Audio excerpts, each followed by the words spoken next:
ಇನ್ನು ಕಾವೇರಿ ನೀರು ಹಂಚಿಕೆ ವಿಚಾರದಲ್ಲಿ ಸುಪ್ರೀಂ ಕೋರ್ಟ್ ತೀರ್ಪನ್ನು ವಿರೋಧಿಸಿ ಮಂಡ್ಯ ಜಿಲ್ಲೆ ಶ್ರೀರಂಗಪಟ್ಟಣದಲ್ಲಿ ಮುಂಜಾನೆಯಿಂದಲೇ ಹೋರಾಟ ಜೋರಾಗಿದೆ. ಬೆಳಗ್ಗೆ ಪೌರ ಕಾರ್ಮಿಕರು ರಸ್ತೆ ತಡೆಯನ್ನ ನಡೆಸಿ ಪ್ರತಿಭಟನೆ ನಡೆಸಿದ್ದು ಕೆಲಕಾಲ ವಾಹನ ಸವಾರು ಪರದಾಡುವಂತಾಯಿತು. ಕೈಯಲ್ಲಿ ಪೊರಕೆ ಹಿಡ್ಕೊಂಡು ತಮಟೆ ಬಡಿದು ತಮಿಳುನಾಡು ಮತ್ತೆ ಸುಪ್ರೀಂ ಕೋರ್ಟ್ ತೀರ್ಪಿನ ವಿರುದ್ಧ ಆಕ್ರೋಶವನ್ನ ವ್ಯಕ್ತಪಡಿಸಿದ್ರು. ಕಾವೇರಿ ವ್ಯತಿರಿಕ್ತ ತೀರ್ಪಿನ ಹಿನ್ನೆಲೆ ಶ್ರೀರಂಗಪಟ್ಟಣದಲ್ಲಿ ಇವತ್ತಿನಿಂದ ದಿನಕ್ಕೊಂದು ಗ್ರಾಮದ ರೈತರಿಂದ ವಿಭಿನ್ನ ಪ್ರತಿಭಟನೆಗಳನ್ನ ಕೂಡ ಹಮ್ಮಿಕೊಳ್ಳಲಾಗಿದೆ. ಇವತ್ತು ದೊಡ್ಡಪಾಳ್ಯ ಗ್ರಾಮದ ರೈತರಿಂದ ಪ್ರತಿಭಟನೆ ನಡೆಯುತ್ತೆ.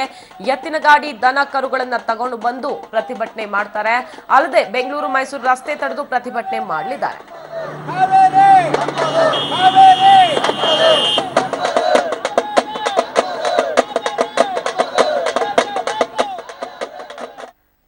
ಕಾವೇರಿ ನದಿ ನೀರಿನ ಹಂಚಿಕೆ ವಿಚಾರದಲ್ಲಿ ಹೋರಾಟ ಜೋರಾಗುವಂತ ಎಲ್ಲಾ ಸಾಧ್ಯತೆಗಳು ಇವೆ. ಆ ಹಿನ್ನೆಲೆಯಲ್ಲಿ ಮಂಡ್ಯದಲ್ಲಿ ಬಿಗಿ ಪೊಲೀಸ್ ಬಂದೋಬಸ್ತನ್ನ ಮಾಡಲಾಗಿದೆ. ಸುಮಾರು 4,000 ಸಿಬ್ಬಂದಿಯನ್ನ ಜಿಲ್ಲೆಯಾದ್ಯಂತ ಭದ್ರತೆಗೆ ಅಂತ ನಿಯೋಜಿಸಲಾಗಿದೆ. ಮಂಡ್ಯ, ಮದ್ದೂರು, ಶ್ರೀರಂಗಪಟ್ಟಣ, ಪಾಂಡವಪುರ ತಾಲೂಕಿನಲ್ಲಿ ಹೆಚ್ಚಿನ ಭದ್ರತೆಗೆ ಒತ್ತು ಕೊಡಲಾಗಿದೆ. 10 ಗಂಟೆ ಸುಮಾರಿಗೆ ಮಾದೇಗೌಡ ಅವರ ನೇತೃತ್ವದಲ್ಲಿ ಸಭೆ ನಡೆಯುತ್ತೆ. ಸಂಸದರು, ಶಾಸಕರು ಸೇರಿದಂತೆ ಮಂಡ್ಯ ಜಿಲ್ಲೆಯ ಬಹುತೇಕ ಎಲ್ಲ ಜನಪ್ರತಿನಿಧಿಗಳು ಭಾಗಿಯಾಗಲಿದ್ದಾರೆ. ಇದರಲ್ಲಿ ರಾಜೀನಾಮೆ ಹಾಗೆ ಮುಂದಿನ ಹೋರಾಟ ರೂಪುರೇಷೆ, ಜೈಲ್ ಭರೋ ಚಳುವಳಿಗೆ ಕರೆ ನೀಡುವಂತ ಬಗ್ಗೆ ಕೂಡ ಚರ್ಚೆ ಆಗ್ತಿದೆ. ಅಂದ್ರೆ ಚರ್ಚೆ ಆಗುತ್ತೆ ಸಭೆಯಲ್ಲಿ. 4 ತಾಲೂಕಿನ ಶಾಲಾ ಕಾಲೇಜುಗಳಿಗೆ ಕೂಡ ರಜೆ ಘೋಷಣೆ ಮಾಡಲಾಗಿದೆ. ಈ ಬಗ್ಗೆ ಹೆಚ್ಚಿನ ಮಾಹಿತಿಯನ್ನ ಕೊಡೋದಕ್ಕೆ ಮಂಡ್ಯ ಮತ್ತೆ ಶ್ರೀರಂಗಪಟ್ಟಣದಿಂದ ರಾಕೇಶ್ ಮತ್ತೆ ನಮ್ಮ ಪ್ರತಿನಿಧಿ ಶರತ್ ರೆಡಿ ಇದ್ದಾರೆ. ಅಲ್ಲಿನ ಸ್ಥಿತಿ ಹೇಗಿದೆ ಅನ್ನೋದ್ರ ಬಗ್ಗೆ ಮೊದಲು ರಾಕೇಶ್ ಅವರಿಂದ ಮಾಹಿತಿ ಪಡ್ಕೊಳ್ಳೋಣ. ರಾಕೇಶ್, ಮಂಡ್ಯ ನಿಜಕ್ಕೂ ಕೂಡ ಅಲ್ಲಿ 4,000 ಪೊಲೀಸರನ್ನ ನೇಮಿಸಿರಬಹುದು, 5,000 ನೇಮಿಸಬಹುದು. ಆದ್ರೆ ನಮ್ಮ ಕುಡಿಯೋ ನೀರಿನ ಹಕ್ಕನ್ನ, ಕಾವೇರಿಯ ಹಕ್ಕನ್ನ ಉಳಿಸಿಕೊಳ್ಳೋದಿಕ್ಕೆ ಜನ ಹೇಗೆ ಸನ್ನದ್ಧರಾಗಿದ್ದಾರೆ ಅಂತ?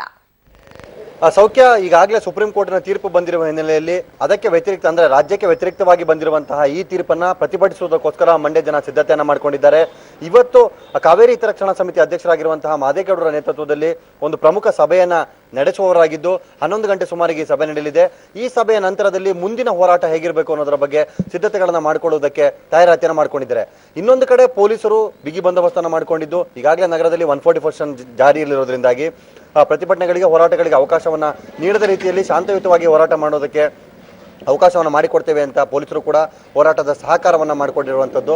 ಇವೆಲ್ಲದರ ನಡುವೆ ಮುಂದಿನ ದಿನಗಳಲ್ಲಿ ಯಾವ ರೀತಿ ಹೋರಾಟವನ್ನು ತೆಗೆದುಕೊಂಡು ಹೋಗಬೇಕು ಅನ್ನೋದರ ಬಗ್ಗೆ ಈ ಸಭೆಯಲ್ಲಿ ಚರ್ಚೆ ಮಾಡಲಾಗ್ತಾ ಇದೆ. ಇದನ್ನು ಹೊರತುಪಡಿಸಿದಂತೆ ಮಂಡ್ಯ ಜಿಲ್ಲೆಯಾದ್ಯಂತ ಅಂದ್ರೆ ಸ್ವಯಂ ಬಂದಿಗೆ ನಿನ್ನೆ ಕರೆ ಕೊಟ್ಟಿರೋದರ ಹಿನ್ನೆಲೆಯಿಂದಾಗಿ ಈ ಬಹುತೇಕ ಅಂಗಡಿ ಮುಂಗಟ್ಟುಗಳು ಇನ್ನೂ ಕೂಡ ತೆರೆಯದೆ ಹಾಗೆ ಉಳಿದಿರುವಂಥದ್ದು. ಯಾವ ಪ್ರಮಾಣದಲ್ಲಿ ಬಂದಿಗೆ ಪೂರಕ ವಾತಾವರಣ ನಿರ್ಮಾಣ ಆಗ್ತದೆ ಅನ್ನೋದನ್ನ ಕೂಡ ಕಾದು ನೋಡಬೇಕಾಗುತ್ತೆ.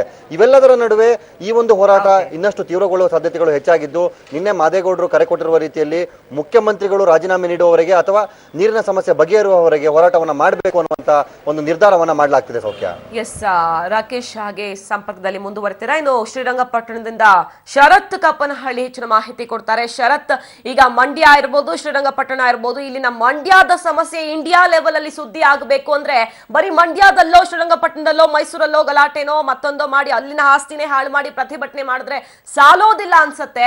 ಜಂತರ್ ಮಂತರ್ ಕಡೆ ದಾರಿ ಏನಾದ್ರು ಹಿಡಿಯೋ ಸಾಧ್ಯತೆ ಇದೆಯಾ? ಅಲ್ಲಿ ಮುನ್ನಡೆಸೋದಿಕ್ಕೆ, ಅಲ್ಲಿನ ಜನರನ್ನ ಮುನ್ನಡೆಸೋದಿಕ್ಕೆ ಸರಿಯಾದ ಮುಖಂಡರುಗಳಿದ್ದಾರಾ?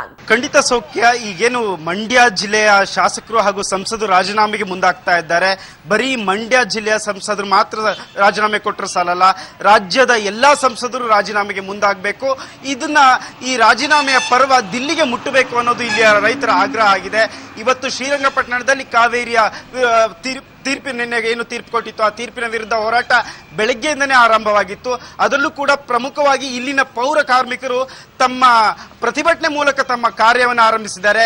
ಇನ್ನು ರೈತರು ಕೂಡ ಈಗಷ್ಟೇ ಬಂದು ಇಲ್ಲಿ ಒಂದು ರೀತಿ ಸಭೆಯನ್ನ ಸೇರಿ ತಮ್ಮ ಆಕ್ರೋಶವನ್ನು ವ್ಯಕ್ತಪಡಿಸಕ್ಕೆ ಎಲ್ಲ ಸಿದ್ಧತೆಯನ್ನು ಮಾಡಿಕೊಂಡಿದ್ದಾರೆ. ಅದರಲ್ಲೂ ಕೂಡ ಶ್ರೀರಂಗಪಟ್ಟಣ ತಾಲೂಕಿನ ಒಂದೊಂದು ಹಳ್ಳಿಯ ಒಂದೊಂದು ಶಿಫ್ಟ್ ರೀತಿಯಲ್ಲಿ ಪ್ರತಿಭಟನೆ ಹಮ್ಮಿಕೊಂಡಿದ್ದಾರೆ.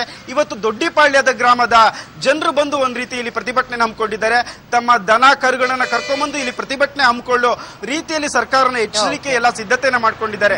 ಪ್ರಮುಖವಾಗಿ ಅವರ ಆಗ್ರಹ ಇಷ್ಟೇ, ನಿನ್ನೆ ಏನು ತೀರ್ಪು ಕೊಟ್ಟಿತ್ತು ಆ ನಿರ್ವಹಣಾ ಮಂಡಳಿಯನ್ನು ರದ್ದಾಗಬೇಕು, ಅದು ಯಾವುದೇ ಕಾರಣಕ್ಕೂ ರಚನೆ ಆಗಬಾರ್ದು.